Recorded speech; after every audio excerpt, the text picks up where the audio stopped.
ரீசெண்டாக நேற்று விஜய் அவர்கள் ஈரோட்டில் ஒரு மாநாடு மாதிரி ஒரு பிரச்சாரத்தை பற்றின பண்ணியிருப்பாங்க. ஸோ அந்த பிரச்சாரத்தில் என்ன மாதிரி விஷயங்கள் எல்லாம் அவங்க பேசியிருப்பாங்க. அது மட்டும் இல்லை, ஒருத்தவர் அவங்களுடைய ரசிகர் அவங்களுடைய தொண்டரான ஒரு கம்பத்தை மேலே ஏறி நின்றுக்குன்னு நீங்கள் முத்தம் கொடுத்து தான் இறங்குவோன்னு பார்த்தீங்கன்னா சொல்லி அடம் பிடிச்சிக்கிட்டு இருந்தாங்க. தம்பி நீங்கள் கீழே இறங்குப்பா, அப்போதாப்பா உங்களுக்கு முத்தம் தருவேன்னு சொல்கிற மாதிரி பார்த்தீங்கன்னா, ஸோ அவங்கள கீழே இறக்கி கோபப்படுற மாதிரியும் கோவப்பட்டு அந்த இதுலேயும் பார்த்தா சந்தோஷத்தை பார்த்தா வெளிப்படுத்தியிருப்பாங்க. இந்த மாதிரி பல விஷயங்கள் நடந்திருக்கு. அதனால் என்ன பண்ணுறீங்கன்னா, எனக்கும் பார்த்தா இந்த ஒரு வீடியோக்கு லைக் கொடுத்துட்டு சப்ஸ்கிரைப் பண்ணுறங்க. அப்போ தான் எனக்கு கொஞ்சம் சந்தோஷமாக இருக்கும். சரி, உங்களுக்கு விஜய் பிடிக்குமா? நம்ம சேனலை சப்ஸ்கிரைப் பண்ணிச்சிங்க. சரி, வாங்க வீடியோக்குள்ளே போகலாம். இந்த பிரச்சாரம் பார்த்தீங்கன்னா பிரச்சாரம் மாதிரி நடக்காமல் ஒரு மாநாடு மாதிரி நடந்திருக்கு.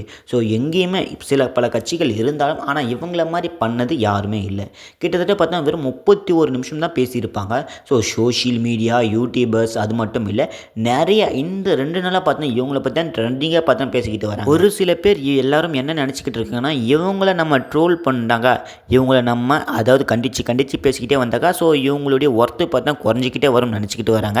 ஆனால் இவங்கள ட்ரோல் பண்ண பார்த்தா இவங்க எந்த அளவில் வளர்ந்துக்கிட்டு இருக்காங்கன்னு எல்லாருக்கும் தெரிஞ்சுக்கிட்டு தான் இருக்குது. நேற்று பேசின பேச்சால் விஜய் அவர்களை பிடிக்காதவங்களுக்கு கூட பார்த்தா எல்லாருக்குமே பிடிச்சிருக்கும். ஏன்னா அந்த அளவில் பார்த்தா ஒரு தரமான பேச்சு கொடுத்துருப்பாங்க. நேற்று ஈரோடு மாவட்டத்தில் விஜயமங்கலம் இந்த ஒரு பிளேஸில் பார்த்தா இவங்களுடைய பிரச்சாரம் பார்த்தா நடந்துக்கிட்டு இருந்து, எந்த ஒரு அரசியல்வாதியும் இந்த மாதிரி ஒரு பிரம்மாண்ட பொதுக்கூட்டத்தை பார்த்தா கூட்டத்தே இல்லை.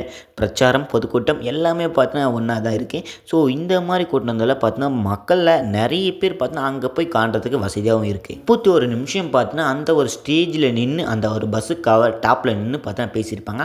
அப்படி அவங்க என்ன தான் பேசுனாங்க, அனல் பறக்க பேச்சுன்னு பார்த்தீங்கன்னா ஒட்டுமொத்த ஊரே பார்த்தீங்கன்னா பேசிக்கிட்டு வருது. அப்படி என்ன தான் பேசியிருக்காங்கன்னு நான் உங்களுக்கு சொல்கிறேன். விக்கிரவாண்டியில் ஒரு வருஷத்துக்கு முன்னாடி மாநாடு நடந்தது. அது எல்லாமே நமக்கு தெரிஞ்ச விஷயம். அதுக்கப்புறம் நான் பிரச்சாரம் பண்ண போகிறதா பார்த்தீங்கன்னா கரூரில் நடந்த சம்பவங்கள் விஜய் அவர்களை எந்த மாதிரி பேசு பொருளாக்குதுன்னு நமக்கு எல்லாருக்கும் தெரிஞ்ச விஷயம் தான். கரூரில் நடந்த இன்சிடெண்ட்டை குறைக்கணும், அதாவது பார்த்தா புதுச்சேரியில் ஒரு பிரச்சாரத்தை பண்ணியிருப்பாங்க. ஸோ அங்கே பார்த்தா நல்ல ஒரு பிரமாதமான கூட்டத்தை கூட்டி பார்த்தா நல்லா பண்ணியிருப்பாங்க.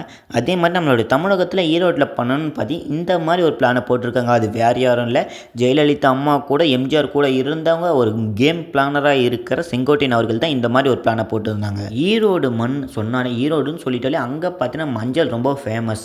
ஸோ அதை பற்றி அவங்க கொஞ்சம் நேரம் பேசியிருப்பாங்க. 1/2 மணி நேரம் மட்டும்தான் அவங்க பேசியிருப்பாங்க. அவங்க பேசுனது ஒட்டுமொத்த சோஷியல் மீடியாவும் பார்த்தீங்கன்னா செம்ம ஒரு ஃபயர் பற்றிக்கிட்டால் எப்படி, காட்டில் டீ பற்றிக்கிட்டால் எப்படி இருக்குமோ அந்த மாதிரி பார்த்தீங்கன்னா ஊருக்குள்ளே எல்லோரும் பார்த்தா பேச ஆரம்பிச்சிட்டாங்க. ஏன்னா அந்த அளவில் பார்த்தா அவங்களுடைய பேச்சு இருந்தது. இவங்க மேலே யார் யாரெல்லாம் விமர்சனம் வச்சாங்களோ அவங்க எல்லாரையும் பார்த்தீங்கன்னா தரமாக வச்சு செஞ்சுருக்காருன்னு தான் சொல்லணும். நிறைய மக்கள் அரசியல் பார்க்காம இருக்கிறதுக்கு ஒரு முக்கியமான காரணம் என்னன்னு தெரியுமா?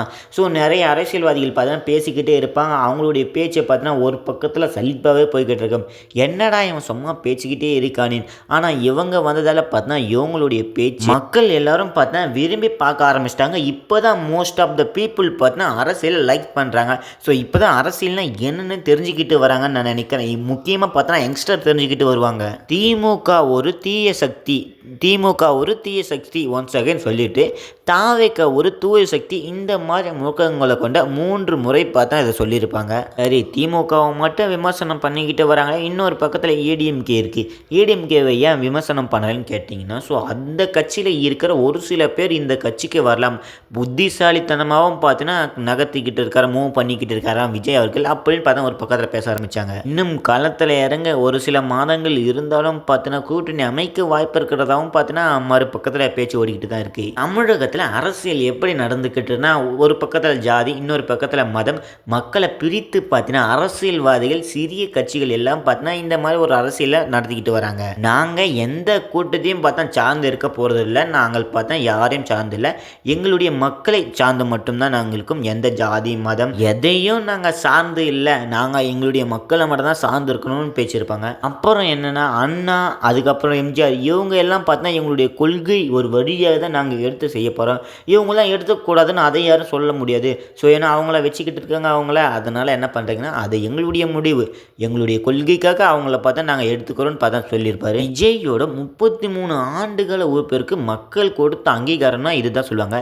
ஏன்னா 19 ஏக்கர் பரப்பளவில் பார்த்தீங்கன்னா ஒரு திடல் மாதிரி இருக்கிற ஒரு கடல், மனித கடலாக பார்த்தீங்கன்னா காட்சி அளித்திருக்கும். ஏன்னா அந்த அளவில் பார்த்தா இவங்களை சூழ்ந்த மக்களோட கூட்டம் இருந்தது. ஒரு கியூஆர் கோடு இல்லை, போலீஸ் கட்டுப்பாடுகள் இல்லை, மோஸ்ட்டாக எந்த வித கட்டுப்பாடுகளும் இல்லாமல் பார்த்தீங்கன்னா தன்னிச்சையாக திரண்டு வந்த மக்கள் பார்த்தா எல்லாரும் சூழ்ந்துக்கிட்டு இருந்தாங்க. ஸோ ஆனால் இந்த கூட்டத்துக்கு கர்ப்பிணி பெண்கள் பார்த்தீங்கன்னா மோஸ்ட்டாக அவாய்ட் பண்ணுறது நல்ல விஷயமா பார்த்தா பேசிக்கிட்டு இருந்தாங்க. ஸோ வெறும் 31 நிமிஷம் பார்த்தீங்கன்னா அவங்க பேசியிருப்பாங்க. அதில் 30 ஆண்டு காலமாக அரசியலை தீர்மானிக்கும் சக்தியாக பார்த்தீங்கன்னா விஜய் அவர்கள் உருவெடுத்திருக்கிறதாகவும் பேசியிருப்பாங்க. இவங்க அரசியலில் என்ட்ரி கொடுத்ததால பார்த்தீங்கன்னா மக்கள் படத்தை விட்டுட்டு இப்போ நிறைய பேர் அரசியலுக்குள்ளே இறங்கிட்டாங்க. அதுதான் இப்போ நடந்துக்கிட்டு இருக்கு. 2026 அன்பும் ஒரு புதிய சரித்திரம் ஒரு படை அமைக்க போகுதுன்னு பார்த்தா பேசிக்கிட்டு வராங்க. இதை பற்றி நீங்கள் என்ன சொல்கிறீங்க? மறக்காமல் வீடியோக்கு லைக் கொடுத்துட்டு உங்கள் ஃப்ரெண்ட்ஸை ஷேர் பண்ணிட்டு நம்ம சேனல் சப்ஸ்கிரைப் வச்சுங்க. அடுத்த வீடியோவில் சந்திக்கலாம்.